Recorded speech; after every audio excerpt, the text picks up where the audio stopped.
మీ ఎలాంటి వ్యాపార ప్రకటనలకైనా వెంటనే మా ఛానల్ సంప్రదించండి. ప్రేక్షకులందరూ నమస్కారం. ప్రస్తుతం మనతో పాటు దైవాజ్ఞ బ్రహ్మశ్రీ వీరాపురం సుబ్రహ్మణ్య స్వామి గారు ఉన్నారు. సో ఓవరాల్గా ఆగస్టు మాసంలో ధనుసు రాశి వారి పరిస్థితి ఏ విధంగా ఉండబోతుందో గురుగారిని అడిగి తెలుసుకుందాం. నమస్కారం గురుగారు. శుభాశీస్సులండి. గురుగారు, ఆగస్టు మాసం, అందులోనూ శ్రావణ మాసం, ధనుసు రాశి వారి పరిస్థితి ఏ విధంగా ఉండబోతుంది? ఎలాంటి పరిస్థితులు, ఏమైనా ఇబ్బందులు ఏమైనా ఎదురవుతాయా? ఓవరాల్గా ఎలాంటి జాగ్రత్తలు తీసుకోవాలి? చాలా మంచి విషయం అడిగారు. ఈ యొక్క ధనుసు రాశి వాళ్ళకి శ్రావణ మాసము అన్నిట్లోనూ వ్యతిరేకతలు ఎక్కువగా ఉన్నాయి. అడుగడుగున ఆటంకాలు ఎక్కువగా ఉన్నాయి. ఏ పని తలపెట్టినా కూడా అది మధ్యలోనే నిలిచిపోయే అవకాశం ఉంది. అంటే మధ్యలో ఆగిపోయే అవకాశాలే ఎక్కువగా కనపడుతున్నాయి. అలాంటప్పుడు ఏమిటి అంటే, మనం ఏదైనా ఒక వ్యాపారం చేయాలన్నప్పుడు ఈ మాసంలో చేయకపోవడం చాలా మంచిది. తర్వాత ఏదైనా చూసుకొని చేసుకోవాలి. అది చిన్న వ్యాపారం కానీ లేదా పెద్ద వ్యాపారం కానీ. ఓవరాల్గా ఆర్థిక పరిస్థితి చూసుకుంటే మనీ ఫ్లోటింగ్, ₹1 మిగిలే అవకాశాలు అని కనిపిస్తుందంట. లేదు, ఆర్థిక పరంగా ఏది చేస్తున్నా వ్యాపారమే చేస్తున్నారు. ఆ వ్యాపారం అనేది దాంట్లో చేతి నుంచి పెట్టుబడి పెట్టాల్సి వస్తుంది. జరిగేదానికంటే కూడా ఎదురు మనమే ఖర్చు పెట్టాల్సిన పరిస్థితి వస్తుంది. అది ఎట్లా వస్తుంది అంటే, ముందు సంపాదించిందన్నా ఖర్చు పెట్టాలి, లేదంటే బయట నుంచి తీసుకొచ్చన్నా అప్పు చేసన్నా ఖర్చు పెట్టాలి. అలాంటి పరిస్థితి కూడా ఉందన్నమాట. అంటే మనం చేసే వ్యాపారంలోనే మనం పెట్టుబడి పెట్టి ఇంకా నష్టపోయే అవకాశం ఉంది. అందుకనేసి ఉన్నదాన్ని కాపాడుకుంటే చాలు. కొత్త వ్యాపారాలు ప్రారంభం చేయొద్దు. అది కూడా చేయాలి అంటే మంచి మాసంలో మనకు కలిసి వచ్చే మాసంలో చేసినట్టు అయితే కష్టాల్లో కూడా అది మనకు నీడనిస్తుంది, అంటే అభివృద్ధినిస్తుంది. ఎందుకంటే మనం ప్రారంభించిన సమయం అనేది ముఖ్యం. దాన్ని బిడ్డ వచ్చిన వేళ గొడ్డు వచ్చిన వేళ. మనం ప్రారంభించినటువంటి సమయం వ్యాపారం బాగుందనుకోండి, అది మనకి ఎప్పటికీ ఆ ప్రారంభించిన టయాన్ని బట్టి అది జరుగుతూనే ఉంటుంది. మన బాగలేని రోజుల్లో కూడా అది మనల్ని కాపాడుకుంటూ వస్తుంది. అది ఇంపార్టెంట్.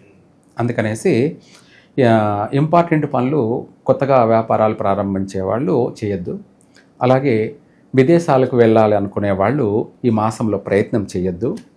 ఒకవేళ ఏదన్నా వచ్చినా కూడా దాన్ని పోస్ట్ పోన్ చేసుకొని వెళ్ళడం మంచిది. ఎందుకంటే మనం అక్కడికి వెళ్ళి స్థిరపడాలి. అక్కడ రూల్ చేయాలి, అక్కడ మనం అభివృద్ధి చెందాలి. మనం కూడా 10 మందికి సహాయం చేసే స్థాయిలో మనం ఉండాలి. మనము ఒకరిని అడుక్కునే పొజిషన్లో ఉండకూడదు. 10 మందిని మనము నాకు సహాయం చేస్తారు అన్నట్టుగా మనం ఉండకూడదు. మనమే 10 మందికి సహాయం చేసే స్థాయిలో ఉండాలంటే మనం చేసే ప్రతి పని కూడా మంచి టైంలో, శుభ సమయంలో, శుభమాసంలో ప్రారంభం చేసుకుంటే అది మనకు జీవితాంతం ఉపయోగపడుతుంది, అభివృద్ధిని కలగచేస్తుంది, ఆనందాన్ని కూడా కలగచేస్తుంది.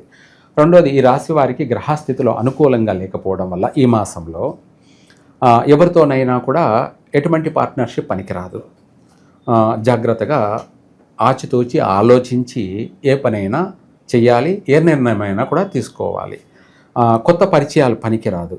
కొత్త పరిచయాలు ఎవరో వస్తారు, ఏదో చేస్తారని ఎదురు చూసి మోసపోకమా అన్నట్టుగా ఎవరో సాయం చేస్తారు, మనం ఈ పని పూర్తి చేద్దాము, వాళ్ళు ఎవరో ఇస్తారు అని, అంటే మనం ఎవరినన్నా ఆర్థికంగా అడిగామనుకుందాం, వాళ్ళు ఇస్తారులే అని వాళ్ళు మాట ఇచ్చారనుకో, మనం ఇస్తారులే అని నమ్ముకొని ఉంటాం. వాళ్ళు ఇవ్వలేరు కూడా. ఒకవేళ ఉన్నా ఇవ్వలేరు. ఎందుకంటే వాళ్ళకి ఆటంకం కలుగుతుంది, మనకి ఇవ్వాలంటే వాళ్ళకి ఆటంకం కలుగుతుంది. ఇలాంటి పరిస్థితులు వస్తాయి. అట్లా మనకు సాయం చేద్దామని వాడు అనుకున్నా కూడా వాడికి ఆటంకం జరగడం వల్ల వాడు అనుమానపడతాడు. ఏమని, మనం వీడికి సాయం చేస్తామంటే నాకే ఆటంకం కలిగిందా అని అంటే అదే దరిద్రతో వాడే ఫేట్ అంత మంచిది కాదేమో అనుకుంటా అనేసి అవతల వాళ్ళు భయపడతారు. అటువంటి పరిస్థితి ఈ మాసంలో. అందుకనేసి ఎవరిని నమ్ముకోకూడదు. సొంత ఏదైనా స్వవిషయమే ఉండాలి. ఇదే కాకుండా ఆరోగ్య విషయాల్లో కూడా చాలా జాగ్రత్త ఉండాలి. ప్రమాదాలు జరిగే అవకాశం ఉంది. వాహన ప్రమాదాలు కావచ్చు, గాయాలు కావచ్చు, ఫైర్ యాక్సిడెంట్లకు సంబంధించి కావచ్చు, ఇటువంటి సమస్యలు ఉన్నాయి. కాబట్టి జాగ్రత్త ఉండాలి. ఈ రాశి వాళ్ళు ఆరోగ్య విషయాల్లో కూడా చాలా జాగ్రత్తగా ఉండాలి. అలా అనేసి తొందరపడి ఆపరేషన్లు చేయించుకోవద్దు. తర్వాత చేయించుకోవాలి. ఏదైనా ఆపరేషన్లు ఉన్నా కూడా వాటిని మంచి రోజుల్లో చేసుకోవడం వల్ల దాని నుంచి బయటపడతాం మనం. మనకు దీర్ఘకాలికంగా శారీరకంగా బాగుండాలి. అలాగే ఆపరేషన్లు కూడా ఫెయిల్ అయ్యే అవకాశం ఉందన్నమాట. ఫెయిల్ అయ్యి శారీరకంగా చాలా దెబ్బతినే అవకాశం ఉంది. కాబట్టి ఏదేమైనా కూడా జాగ్రత్తగా నడుచుకోవడం మంచిది. అలాగే వివాహ ప్రయత్నాలు చేయొద్దు. ఒకవేళ చేసి ఉన్నాటి కూడా ఈ మాసంలో కుదిరిన చేసుకుందామనే ప్రయత్నం చేసి పెళ్లి చేసుకున్నట్టు అయితే నష్టపోయే అవకాశం ఉంది. అంటే ముందే కుదిరిన వాటిని కూడా బాగలేదు కాబట్టి పోస్ట్ పోన్ చేసుకొని మార్చుకోవడం మంచిది. లేదు అన్నీ అయిపోయినాయి ఏం చెయ్యాలి అని అంటే దానికి ఏదైనా పరిహారం తెలుసుకొని చేసుకుంటే అదే మాస దోషం అంటారు. దీన్ని ఏమంటారు? మాస దోషం. మనకు తిథి దోషం ఉంటే దానికి ఆ రోజు పరిహారం ఉంది.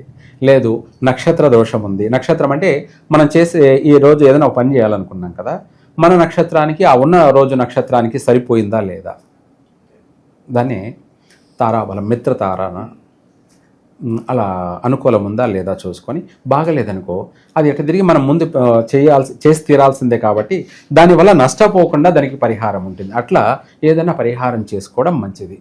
ఎందుకంటే ఆ పరిహారం కూడా కొంత మనకు శుభ ఫలితాలను ఇస్తుందన్నమాట.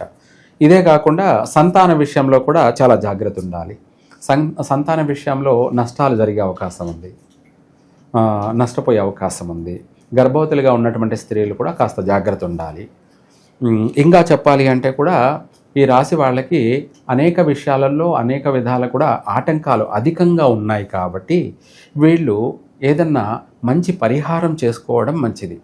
ఆ పరిహారం ఏమిటి అంటే ఈ శ్రావణ మాసం కాబట్టి ఈ శ్రావణ మాసంలో అన్నిటికీ మూలమైనటువంటి వాళ్ళు సర్పాలే. అన్నిటికీ మూలమైనటువంటి వాళ్ళు సర్పాలే. అయితే ఈ సర్పానుగ్రహం పొందాలి.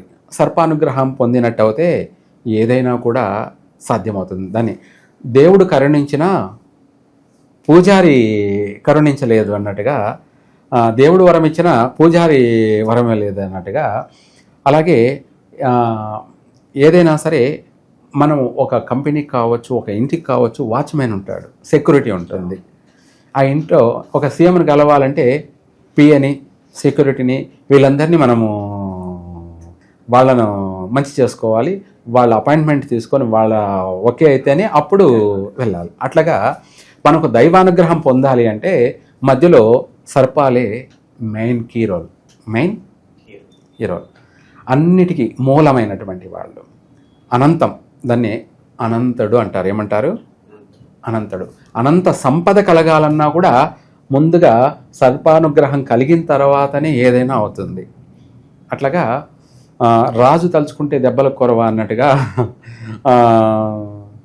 ఈ యొక్క సర్పానుగ్రహం పొందినామంటే సర్వసకల యొక్క యోగం, సౌభాగ్యం, ఆర్థికంగాను ఆరోగ్యంగాను, ఇంకా చెప్పాలంటే దీర్ఘ సుమంగళిగాను అనేక విధాలు కూడా మంచి యోగం కలుగుతుంది. అలాగే అనంత యోగం అని అంటారు దాన్ని. యోగాలలో ఇది అంతులేనిది, అనంతమైనది, అద్భుతమైనది, చెప్పాలంటే మాటల్లో చెప్పలేనిది. దాన్నే అనంత యోగం అంటారు. అనంత ఎంతకాలం ఉండొచ్చు అంటారు యోగం వీళ్ళకి? అది 7 జన్మలు అని చెప్పడానికి కూడా వీల్లేదు. దాన్ని 7 జన్మల వరకు అనని మాత్రమే చెప్తాము. 7 తరాలు అంటారు దాన్ని. ఏమంటారు? 7 తరాల వరకు. దాన్ని అనంత యోగం అంటారు. అనంత యోగం అనేది 7 తరాల వరకు ఉండడమే కాకుండా ఇంకా కూడా శాశ్వతంగా కూడా కొనసాగే అవకాశం ఉంటుంది. కాకపోతే దాంట్లో ఏమైనా స్థాయి తగ్గచ్చేమో, కానీ యోగం అయితే మాత్రం అనంత యోగం. అనంతం అనేది శాశ్వతమైనటువంటి యోగం. దీనికంటే మించింది వేరే లేదు. అనంత యోగానికి మించింది ఇంకొకటి లేదు. దానికి మించింది ఇంక పైన ఏది లేదు. ఇదే లాస్ట్ ఫైనల్ అనంత యోగం. ఆ అనంత యోగం అనేది సర్పానుగ్రహం. ఈ ధనుసు రాశి వాళ్ళు ఈ శ్రావణ మాసంలో వీలైనంత వరకు ఈ రాశి వాళ్ళు పంచామృతాలతో సర్పాలకి అభిషేకం చేయాలి. సర్పాలకి అభిషేకం అంటే బయట ప్రతి దేవాలయంలో విగ్రహాలు ప్రతిష్ఠ చేసి ఉంటారు. ఆ విగ్రహాలకి వీళ్ళు రాగి చెమ్ము కానీ, ఇత్తడి చెమ్ము కానీ, లేదా వెండి చెమ్ము కానీ తీసుకొని ముందుగా నీళ్ళతోటి అభిషేకం చేసి, అలాగే వీళ్ళు పంచామృతంతో అంటే విడివిడిగా చేయాలి, పాలతో, ఓకే. అలాగే ఆ తర్వాత పెరుగుతోటి, ఆ తర్వాత నెయ్యితోటి, ఆవు నెయ్యితోటి, ఆ తర్వాత తేనెతోటి, ఆ తర్వాత చక్కెర కాకుండా బెల్లంతో, ఏమిటి అభిషేకంలో కూడా చక్కెర కాకుండా బెల్లంతోటి అభిషేకం చేసి ఆ అభిషేకం చేస్తున్నప్పుడు అది ప్రసాదం కింద కొంత తీసుకొని పెట్టుకొని, ఆ తర్వాత అభిషేకం చేసిన తర్వాత పసుపు నీళ్ళతో అభిషేకం చేయాలి. ఈ పంచామృతాలంతా అయిపోయిన తర్వాత నీళ్ళలో పసుపు కలిపి అభిషేకం చేసి చక్కగా ఆ నీళ్ళని నెత్తిన చల్లుకోవాలి, శిరస్సున చల్లుకోవాలి. చల్లుకున్నట్టయితే వీళ్ళు పునీతులు. ఏమిటి? అదే అనంత లక్ష్మీ యోగం, అనంత యోగం కలుగుతుంది. శిరస్సున ఆ పసుపు నీళ్ళ లాస్ట్లో చల్లుకోవాలి. ఈ పంచామృతాలతో అభిషేకం చేసింది ప్రసాదం కింద తెచ్చుకొని ఎవరైతే ఆరోగ్యం బాగలేని వాళ్ళైతే ఉన్నారో వాళ్ళు ఆ పంచామృతాలని స్వీకరించినట్టయితే దాంతోపాటు ఆ పసుపు నీళ్ళైనా తీసుకొని కూడా స్వీకరించవచ్చు. లేదా ఇది కాకుండా దాంతోపాటు అక్కడ పుట్టు ఉంటుంది కదా, ఆ పుట్ట మట్టి తెచ్చుకొని మంగళవారం రోజు కానీ లేదంటే ఆ 15 రోజులు, ఏది అమావాస్య అయిపోయినాక పాడ్యం నుంచి పౌర్ణమి వరకు ప్రతిరోజు ఆ పుట్ట మట్టిని నాలిక పైన అదే తినడం అంటారు, నాలుగు పైన రాకడం. అలా చేసినట్టయితే వాళ్లకు వాక్కు శుద్ధి ఏర్పడుతుంది. వాళ్ళు ఏ మాట అనుకుంటే అదే జరుగుతుంది. అంటే వీళ్ళు మేము బాగుపడాలి అనుకుంటే వాళ్ళు బాగుపడతారు. ఎదుటి వాళ్ళని కూడా సంకల్పం ఏదైనా మనం అనుకోవాలి. దాన్నే సంకల్ప బలం అని కూడా. వాళ్ళ నోటి నుంచి వచ్చే ఉచ్చారణ ఎదుటి వాళ్ళు బాగుపడాలి అంటే వాళ్ళు బాగుపడతారు. నీకు ఉద్యోగం వస్తుంది పో అంటే వాళ్ళకి ఉద్యోగం వస్తుంది. నీవు ఇల్లు కొంటావు పో అంటే అది జరుగుతుంది. దాన్ని వాక్కు శుద్ధి అంటారు. ఏమంటారు? ముందు వీళ్ళు శారీరకంగా రికవరీ అవుతారు, ఆరోగ్యపరంగా బాగుంటారు, ఆర్థిక పరంగానూ బాగుంటారు. వాళ్ళ నుంచి మంచి మాటే వస్తుంది, ఆ మంచి మాటే జరుగుతుంది. వాళ్ళు అన్ని విధాలా కూడా అభివృద్ధి చెందుతారు, 10 మందిని అభివృద్ధి చెందేలాగా చేస్తారు. ఇది వాళ్ళు చేసుకున్న వారికి చేసుకున్నంత మహాదేవ అన్నట్టుగా వీళ్ళు ఇది చేస్తే వీళ్ళ జీవితమే బాగుపడుతుంది, వీళ్ళ వంశమంతా కూడా బాగుపడుతుంది. సో విశేషంగా ఈ శ్రావణ మాసంలో ధనుసు రాశి వారికి ఎలా ఉండబోతుంది, ఎలాంటి జాగ్రత్తలు తీసుకోవాలి, చాలా బాగా వివరించారు. ధన్యవాదాలు గురుగారు. సర్వే జన సుఖినో భవంతు.